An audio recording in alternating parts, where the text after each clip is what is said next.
ವ್ಯಕ್ತಿ ಹೇಗೆ ಸಂದರ್ಶನವನ್ನು ಎದುರಿಸಬೇಕು, ಹೇಗೆ ನಾನು IAS ಆಗಬೇಕು, KAS ಆಗಬೇಕು, IRS ಆಗಬೇಕು ಅಂತ ಅನ್ನೋದಾಗಲಿ ತಪ್ಪು ನಮ್ಮ ಬದುಕಿನ ಹೇಗೆ ಕಟ್ಕೋಬೇಕು ಅಂತ ಅನ್ನೋದಕ್ಕೆ ಇವತ್ತು ವ್ಯಕ್ತಿ ವಿಕಸನ ಭಾಳ ಮುಖ್ಯವಾಗ್ತದೆ. ಅಂತ ಇದರಲ್ಲಿ ಇದು ಅದರ ನಾನು ಪಿತಾಮಹ ಅಂತ ಹೇಳಿದರೆ ಅದಕ್ಕೆ ಒಂದು ಸ್ಪಷ್ಟ ರೂಪವನ್ನು ಕೊಟ್ಟಂಥವ್ರು ಇವರು. ಹಾಗೆ ನಿನ್ನೆ ಅವರದ್ದು ಇನ್ನೊಂದು ಪುಸ್ತಕವನ್ನು ಕೂಡ ನಿಮ್ಮೊಳಗಿನ ನಾಯಕ ಅಂತೇಳಿ, ನಿಜವಾಗ್ಲೂ ಕೂಡ ನಾವು ಬೇರೆ ಕಡೆ ನೋಡೋದಕ್ಕಿಂತ ನಾಯಕರು ಅಂದರೆ ನಮ್ಮಲ್ಲೇ ಒಬ್ಬೊಬ್ಬ ನಾಯಕ ಇರ್ತಾನೆ ಅನ್ನೋದು ಸತ್ಯ. ಅದು ನಾಯಕ ಅಂದರೆ ವೇದಿಕೆ ಮೇಲೆ ನಿಂತ್ಕೊಂಡು ಮಾತಾಡಬೇಕಾಗಿಲ್ಲ, ನಮ್ಮ ಬದುಕನ್ನು ನಾವು ಕಟ್ಕೊಳ್ಳುವಂಥದ್ದು ಅಂಥದ್ದೆಲ್ಲವನ್ನೂ ಕೂಡ ನಾವು ಬೇರೆಯವ್ರ ಕಡೆಗೆ ತಿರುಗಿ ನೋಡೋದಕ್ಕಿಂತ ನಮ್ಮ ಕಡೆಗೆ ನಿನ್ನೆ ನಮ್ಮ ಬೇರೆಯವ್ರ ಕಡೆಗೆ ಒಂದು ಬೆರಳು ತೋರಿಸಿದಾಗ ನಮ್ಮ ನರಸಿಂಹಮೂರ್ತಿಯವ್ರು ಹೇಳೋದಿದ್ದು ನಾನಲ್ಲ, 3 ಬೆರಳು ನಿನ್ನ ಕಡೆಗೆ ತೋರಿಸ್ತಾ ಇದೆ ಮರಿಬೇಡ ಅಂತ, ಒಂದು ಬೆರಳು. ಹಾಗೆ ನಮ್ಮ ಬಗ್ಗೆ ನಾವು ಹೇಳ್ಕೊಳ್ಳುವಂಥದ್ದು ಇರ್ತದೆ. ಇದನ್ನು MS ಪ್ರಕಾಶ್ ಅವರು ಅನುವಾದ ಮಾಡಿ. ನಾನು MS ಪ್ರಕಾಶ್ ಅವರು ಕಮ್ಯುನಿಸ್ಟಾಗಿ ಎಲ್ಲ ಭಾಳ ದೊಡ್ಡ ಕೆಲಸ ಮಾಡಿದ್ರು. ಅವರು ನನ್ನ ದೂರದಂತ ನನ್ನ ಪತ್ನಿ ಕಡೆಯಿಂದ ನನಗೆ ಹತ್ತಿರದ ಬಂಧುಗಳು. ತುಂಬ ಒಳ್ಳೆಯ ಕೆಲಸವನ್ನು ತುಂಬ ಆಲೋಚನೆ ಮಾಡಿದ್ದಾರೆ. ಇದನ್ನು ನನಗೆ ಓದಬೇಕು ಅಂತ ಆಸಕ್ತಿ ಇದೆ, ಓದ್ತೀನಿ. ಆದರೆ ಇದನ್ನು ಓದೋಕ್ಕಾಗಿಲ್ಲ. ಆದರೆ ನಮ್ಮ ಈ ದೊಡ್ಡಗೌಡ್ರು ಹೇಗೆ ಅಂತ ಹೇಳಿದ್ರೆ ನಾವು ಓದುವಂಥವ್ರಿದ್ದೆ. ನನ್ನ ಈ ಚಂದ್ರಪ್ಪನ ಪುಸ್ತಕ ಕೊಡ್ತಾರೆ, ನಾವು ಅದನ್ನು ಓದ್ತೀವಿ. ಚಂದ್ರಪ್ಪನ ಪುಸ್ತಕದ ಬಗ್ಗೆ ಏನು, ಆಮೇಲೆ ಚಂದ್ರಶೇಖರ್ CR ಚಂದ್ರಶೇಖರ್ ಅವ್ರದ್ದು ಕೊಡ್ತಾರೆ, ಈ ಥರದ್ದು ಮಾಡ್ತಾರೆ. ಆದರೆ ನಿಜವಾಗ್ಲೂ ಕೂಡ ನಮ್ಮ ಎಲ್ಲ ಜನನನ್ನು ಕೂಡ ಈ ಡೇಲ್ ಕಾರ್ನೆಗಿ ಇದಾರಲ್ಲ, ಇದು ಇನ್ನೊಂದಿದೆ. ಅವ್ರ ಕೈಗಾರಿಕೋದ್ಯಮಿಯಿಂದ ಅವ್ರ ಹೆಸರು ಬದಲಾಯಿಸ್ಕೊಂಡ್ರು. ಮುಂಚೆ ಅದು ಕಾರ್ನೆಗಿ YA ಅಂತ ಮಾಡ್ತಿದ್ರು, ಈಗ E ಅಂತ ಮಾಡಿದ್ರು. ಆತ ಒಬ್ಬ ಕಾರ್ನೆಗಿನವನನ್ನು, ಫ್ರೆಡ್ ಕಾರ್ನೆಗಿ ಅನ್ನುವಂಥವನು ಬಹಳ ದೊಡ್ಡ ಸ್ಟೀಲ್ ಉದ್ಯಮಿ. ಆತನಿಗೆ ಬಂದಂಥ ಹಣದಲ್ಲಿ ಎಲ್ಲವನ್ನೂ ದಾನ ಮಾಡ್ತಾನೆ. ವಿದ್ಯೆಗೋಸ್ಕರ, ಆರೋಗ್ಯಕ್ಕೋಸ್ಕರ, ಶಿಕ್ಷಣಕ್ಕೋಸ್ಕರ ಆತ ಮಾಡಿದಂತಹ ದಾನಗಳು ಕೋಟಿಗಳು ಅಂಥದನ್ನು ಮಾಡಿದಂಥ ಹೆಸರು ಕಾರ್ನೆಗಿ ಅಂತ ಮಾಡಿಸ್ಕೊತಾರೆ. ಇನ್ನೊಂದು ಇದು ನಿಮಗೂ ಸಾಧ್ಯ ಅನ್ನೋದು, ನಮ್ಮ ಆರಾಧ್ಯರು ಭಾಳ ದೊಡ್ಡ ಪತ್ರಕರ್ತರು. ನಾನು ಅವರು ಎದುರು ಬದ್ರು ಮನೆಯಲ್ಲಿದ್ದವರು. ಅವ್ರನ್ನ ತುಂಬ ಹತ್ತಿರದಿಂದ ಬಲ್ಲೆ. ಅವರು ವಿದ್ಯಾರ್ಥಿ ನಾಯಕರಾಗಿ ಭಾಳ ದೊಡ್ಡ ಕೆಲಸ ಮಾಡಿದಂಥವ್ರು. ಅವರನ್ನು ಕೂಡ ಕಮ್ಯುನಿಸ್ಟ್ಗಳಲ್ಲಿ ವಿದ್ಯಾರ್ಥಿ ನಾಯಕರಾಗಿದ್ದರು. ಅವರು ತುಂಬ ಆಳವಾಗಿ ಓದ್ಕೊಂಡಿದ್ದಾರೆ. India TVಯಲ್ಲೆಲ್ಲ ಕೆಲಸ ಮಾಡಿದವರು. ಇದನ್ನು ಇದೇ ಇದಪ್ಪ ಏನು ಆರಾಧ್ಯ, ನಮ್ಗೆ 75 ವಯಸ್ಸಾಗಿದೆ, ಆ ಲೆವೆಲ್ ಮೇಲೆ ಇನ್ನೂ ಬಂದಿಲ್ಲ. ಜಾರ್ಜ್ ಮ್ಯಾಥ್ಯೂ ಆಡಮ್ಸ್ ಭಾಳ ದೊಡ್ಡ ಪತ್ರಿಕರ್ತ. ಇವತ್ತು ನಾವು ಪತ್ರಿಕೋದ್ಯಮದಲ್ಲಿ ಸಿಂಡಿಕೇಟ್ ಇದನ್ನೆಲ್ಲ ಮಾಡ್ಕೊಂಡು ಲೇಖನಗಳನ್ನ ಸಂಗ್ರಹಿಸುವಂಥದ್ದು, ಕೊಡುವಂಥದ್ದು, ಇಂಥದ್ದೆಲ್ಲ ಕೆಲಸವನ್ನು ಮಾಡ್ತಾ ಇದೆ. ಈತ 70-80 ವರ್ಷಗಳ ಮುಂಚೆ ಅಂಥ ಕೆಲಸವನ್ನು ಮಾಡಿದಂಥವ್ರು. ಇದು ನನಗೆ ನಿಮಗೂ ಇದು ಸಾಧ್ಯ ಅನ್ನೋದನ್ನು ನಾನು ಓದಿದ್ದೆ. ತೆಲುಗಿನಲ್ಲಿ ನಮ್ಮ ಫ್ರೆಂಡ್ ಒಬ್ಬ ತಗೊಂಬಂದ್ಬಿಟ್ಟಿದ್ದ. ಏನಪ್ಪ ಕನ್ನಡದಲ್ಲಿ ಇನ್ನೂ ಬಂದಿಲ್ಲ ಅಂದ್ಕೊಂಡಿದ್ದೆ. ಆರಾಧ್ಯ ಪುಸ್ತಕ ಮಾಡಿದ್ದಾರೆ. ನಿಜವಾಗ್ಲೂ ಕೂಡ ಇದರಲ್ಲಿ ತುಂಬ ಚಿಕ್ಕದಾಗಿ ನೀವು ಒಂದೊಂದು ಪುಟದಲ್ಲಿ ಓದ್ಬಿಡ್ಬೋದಾದಂಥದ್ದು. ಎಷ್ಟೊಂದು ಚೆನ್ನಾಗಿ ಓದಿಸ್ಕೊಂಡು ಹೋಗುತ್ತೆ ಅಂತಂದರೆ ಓದೋಕ್ಕೆ ಖುಷಿ ಆಗುತ್ತೆ.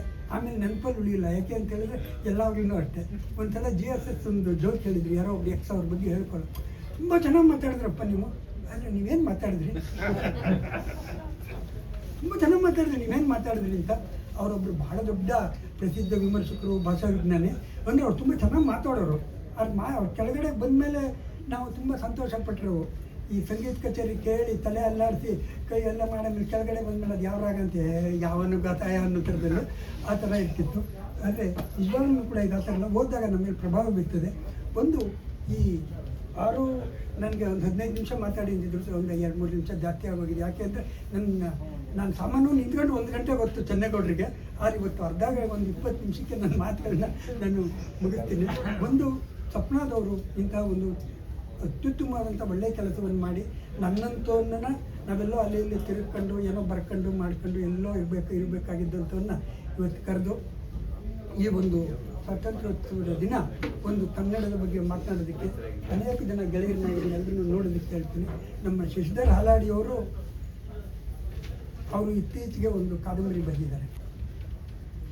ಅವರು ನದಿ ದಾಟಿ ಹೋಗುತ್ತಾರೆ. ಅದು ಇತ್ತೀಚಿನ ದಿನಗಳಲ್ಲಿ ಬಂದಂಥ ಶ್ರೇಷ್ಠ ಕಾದಂಬರಿ. ಅವ್ರಿಗೆ ಇದಕ್ಕೊಂದು ಪ್ರಶಸ್ತಿನೂ ಬಂದು ಇನ್ನೂ ದೊಡ್ಡ ಪ್ರಶಸ್ತಿಗಳು ಬರಬೇಕು. ಅದೇನಾಗೋಗುತ್ತೆ ನಮ್ಮಲ್ಲಿ ಇವಾಗ ಪ್ರಶಸ್ತಿಗಳು ಅಲ್ಲಲ್ಲ, ಈ ಪ್ರಶಸ್ತಿಗಳು ಹೇಗೆ ಅಂತ ಹೇಳಿದ್ರೆ, ನನಗೆ ಯಾರೋ ಒಬ್ರು ಹೇಳಿದ್ರು ಈ ಪುಸ್ತಕ ಪ್ರಶಸ್ತಿ ಬರುತ್ತೆ ನೋಡ್ಕೊಳ್ಳಿ ಅಂತೇಳಿ. 6 ತಿಂಗಳು ಮುಂಚೆ ಹೇಳಿದ್ರು. ಸತ್ಯವಾಗಿ ಅದೇ ಕಾದಂಬರಿ, ಅದೇ ಪುಸ್ತಕ ಪ್ರಶಸ್ತಿ ಬಂತು. ಆಮೇಲೆ ನನಗೊಬ್ರು ಹೇಳಿದ್ರು, ಸರ್ ನಿಮ್ದು ಈ ಸಲ ಕನ್ನಡ ಖಂಡಿಕ ಕರ್ನಾಟಕ ನಿಮ್ಮದು ಕನ್ನಡ ಡಿಂಡಿಮ ಕಳಿಸಿ ಅಂತ. ಆ ಕನ್ನಡ ಡಿಂಡಿಮವನ್ನು ಬೆಳಗಾವಿನಲ್ಲಿ ಪೂಜೆ ಮಾಡ್ತಾರೆ. ಇದೇ ಫೋಟೋ ನೀವು ನೋಡ್ಬೋದು. ಬೆಳಗಾವಿ ಜನ ಪೂಜೆ ಮಾಡ್ತಾರೆ. ಮೂರು ಮುದ್ರಣ ಕಂಡಿದೆ. ಅದಕ್ಕೆ ನನ್ನ ಗುರುಗಳು ಚಿದಾನಂದ ಮೂರ್ತಿ ಅವರು ಹೇಳಿದರು, ಚಂದ್ರಶೇಖರ್ ನನ್ನ PhD ಥೀಸಿಸು ಶಾಸನಗಳು ಒಂದು ಸಾಂಸ್ಕೃತಿಕ ಅಧ್ಯಯನ PhD ಮಾಡೋರಿಗೊಂದು ಮಾರ್ಗಸೂಚಿ ಗ್ರಂಥ ಅಂತ ಬೇರೆಯವ್ರು ಹೇಳ್ತಾರೆ. ಆದರೆ ನಾನು ಹೇಳ್ತೀನಿ, ಆಧುನಿಕ ಕರ್ನಾಟಕದ ಕನ್ನಡದ ಚಳವಳಿ ಬರೆಯೋರಿಗೆ ನಿನ್ನೊಂದು ಮಾದರಿ ಗ್ರಂಥ ಅಂತ. ಅದನ್ನು ಕೊಟ್ಟೆ ನಾನು. ಕೊಟ್ಟ ತಕ್ಷಣ ಅವ್ರು ಹೇಳಿದ್ರು, ಒಂದು 3 ದಿನ ಆದಮೇಲೆ ಒಬ್ಬರು ತುಂಬ್ತೀನಿ, ಸರ್ ಮಾನವಿಕವಾಗಿ ಇಂಥವ್ರಿಗೆ ಸರ್ ಪ್ರಶಸ್ತಿ ಬಿಡೋದು, ನಿಮ್ಗೆ ಸತ್ಯ ಮಾಡೋದು ಬರಲ್ಲ ಸರ್, ಯಾಕೆ 3 ಪುಸ್ತಕ ಸಪ್ನಾದವ್ರಿಗೆ ಜಾಸ್ತಿ ದುಡ್ಡು ಕೊಟ್ಟು ನೀವು ತಗೊಂಡೋಗಿ ಅಂತೀನಿ.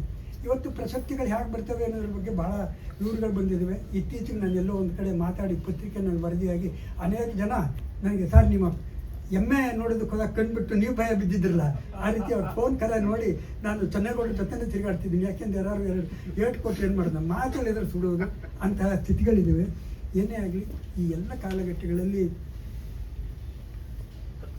ಪ್ರತಿ ವರ್ಷ ಭಾಳ ಒಳ್ಳೆ ಪುಸ್ತಕಗಳನ್ನು ಪ್ರಕಟಿಸ್ತಾರೆ. ಸ್ವಪ್ನದವರು ಪಾಪ ಎಂಥ ದೊಡ್ಡ ಕೆಲಸ ಮಾಡ್ತಿದ್ದಾರೆ ಅಂತ ಹೇಳಿದ್ರೆ, ಈಗ 3-4 ವರ್ಷ ಅವನೊಂದು 1000 ಪುಸ್ತಕ, ವರ್ಷಕ್ಕೆ 70-80 ಪುಸ್ತಕಗಳು ತರ್ತಾರೆ. ಈ ಮುಂದಿನ ರಾಜ್ಯೋತ್ಸವದಲ್ಲಿ 71 ಪುಸ್ತಕ ತರ್ತಾರೆ. ಈ ಪುಸ್ತಕಗಳನ್ನ ಇಟ್ಕೊಂಡಿದಾರಲ್ಲ, ನಾವು ಕನ್ನಡದ ಜನ ಏನು ಅಂತ ಹೇಳಿದ್ರೆ 105 ರೂಪಾಯಿ ಕೊಟ್ಟು ಜನಾರ್ದನ ಮಸಾಲೆ ತಿಂತೀವಿ, 40 ರೂಪಾಯಿ ಕೊಟ್ಟು ಪುಸ್ತಕ ತಗೊಳ್ಳಲ್ಲ ಅಂತ ಒಂದು ಮಾತಿದೆ. ಅದು ಎಷ್ಟು ಮಟ್ಟಿಗೆ ಸತ್ಯ ಗೊತ್ತಿಲ್ಲ. ನಾನು ಕೊಡೋದು ಮಟ್ಟಿಗೆ ಜನ ಕೊಂಡ್ಕೊಳ್ತಾರೆ. ಅದೇನೇ ಇರಲಿ, ಈ ಥರದ್ದು ಎಳವು ಇದೆ. ನಾನು ಸ್ವಪ್ನದವ್ರು ಎಂಥ ಒಳ್ಳೆ ಕೆಲಸಗಳು ಮಾಡ್ತಿರ್ತಾರೆ ಅಂದರೆ, ಏನು ನರಸಿಂಹಯ್ಯ ರೀ, ನಾವೆಲ್ಲ ಅವ್ರು ನೋಡ್ಕೊಂಡೇ ಬೆಳೆದವರು. ನಮ್ಮದೆಲ್ಲ ಒಂದು ಪುಸ್ತಕ ಬರೋದೇ ಕಷ್ಟ. ಅವರು 300-400 ಪುಸ್ತಕ ಬರೆದ್ಬಿಟ್ಟಿದ್ದಾರೆ. ಅವ್ರದ್ದು ಭಯಂಕರ ಬೈರಾಗಿ ಒಂದೇನೇ 100 ಮುದ್ರಣ ಕಂಡಿದೆ. ಒಂದೇ ಒಂದು ಪುಸ್ತಕ 100 ಮುದ್ರಣ ಕಂಡಿದೆ, ಭಯಂಕರ ಬೈರಾಗಿ. ಆದರೆ ಕನ್ನಡದವ್ರು ಮಾಡ್ಕೊಂಡಿದ್ದು. ಆದರೆ ನಮ್ಮ ಸ್ವಪ್ನದವರು ಅವ್ರ ಶತಮಾನೋತ್ಸವವನ್ನು ಆಚರಿಸಿದ್ರು. ಅವತ್ತು ನಾನು ಬಂದಿದ್ದೆ. ಅವತ್ತು ನಾನು ಮಾತಾಡಿದಾಗ ಅವರ ಮಗ ಎಲ್ಲರೂ ಭಾಳ ಚೆನ್ನಾಗಿ ಮಾತಾಡಿ ಸತ್ಯ ಸಮಿತಿಗಳನ್ನ ಹೇಳಿದ್ರಿ ಅಂತ ಹೇಳಿದ್ರು. ಈ ಮಾತು ಯಾಕೆ ಹೇಳಿದೆ ಅಂತ ಹೇಳಿದ್ರೆ, ನಮ್ಮ ಯಾರೇ ಒಬ್ಬ ಓದುಗ ಇರಲಿ, ಇವತ್ತು ಭಾಳ ಗಂಭೀರವಾಗಿ ಟಿ ವಿ ವೆಂಕಟಾಚಾರ್ಯ ಶಾಸ್ತ್ರಿಗಳಂಥವ್ರು, ಚಿದಾನಂದ ಮೂರ್ತಿ ಅಂಥವ್ರು ಎಲ್ಲರೂ ಮಾಡಿದ್ರೆ ಅವ್ರ ಪುಸ್ತಕ ಓದೋದಕ್ಕೆ ಶುರು ಮಾಡಿದ್ದೆ. ಪತ್ತೆದಾರನ ನಾವಂತೂ ದಿನ ಅದೇ ಕೆಲಸ. ನಮಗೆ ರಾಮಮೂರ್ತಿದು, ಜಿಂದೆ ನಂಜುಂಡಸ್ವಾಮಿದು, ನರಸಿಂಹಯ್ಯನವ್ರದ್ದು ಈ ಥರ ಪುಸ್ತಕಗಳಲ್ಲೇ ಕೆಲಸ. ಆಮೇಲೆ ಅನಂತರಂ ಬಂದಮೇಲೆ ಏನು ಭಾಳ ಹೊಸ ರೀತಿಯಲ್ಲಿ ಬೆಳೀತಿದ್ದಾರೆ ಅಂತೇಳಿ ಅದಕ್ಕೆ ಹೇಳಲಿ ಇತಿಹಾಸ ಈ ಥರದವರಿಂದ ಯಾವುದೇ ಒಂದು ಪುಸ್ತಕಗಳ ಆಸಕ್ತಿಯನ್ನು ಕೆರಳಿಸುವಂಥದ್ದು. ಕಾಫಿ ಟೈಮ್ ಅಂತ ಹೆಸರು ಚೆನ್ನಾಗಿಟ್ಟಿದ್ದಾರೆ.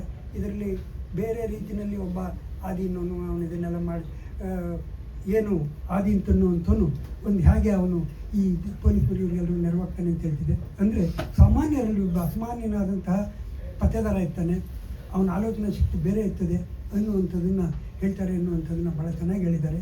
ಈ ಮುಂದೆ ಇನ್ನೂ ಗಂಭೀರವಾಗಿ ಸ್ವಲ್ಪ ಇನ್ನೂ ಕಡಿಮೆ ಒಳಗಡೆ ಭಾಷೆಯನ್ನು ತುಂಬ ವಿವರಣೆಗಿಂತ ಹೆಚ್ಚಾಗಿ ಕುತೂಹಲದಾಯಕವಾಗಿರುವಂಥ ರೀತಿಯಲ್ಲಿ ವಿಚಾರಗಳನ್ನು ಹೇಳುವಂಥದ್ದನ್ನು ಮಾಡಿದ್ರೆ ತುಂಬ ಯಶಸ್ವಿಯಾಗಿ ನಿಮ್ಮದನ್ನು ಕೂಡ 10-12 ಮುದ್ರೆಗಳನ್ನು ಕಾಣೋ ಸಾಧ್ಯತೆ ಇದೆ.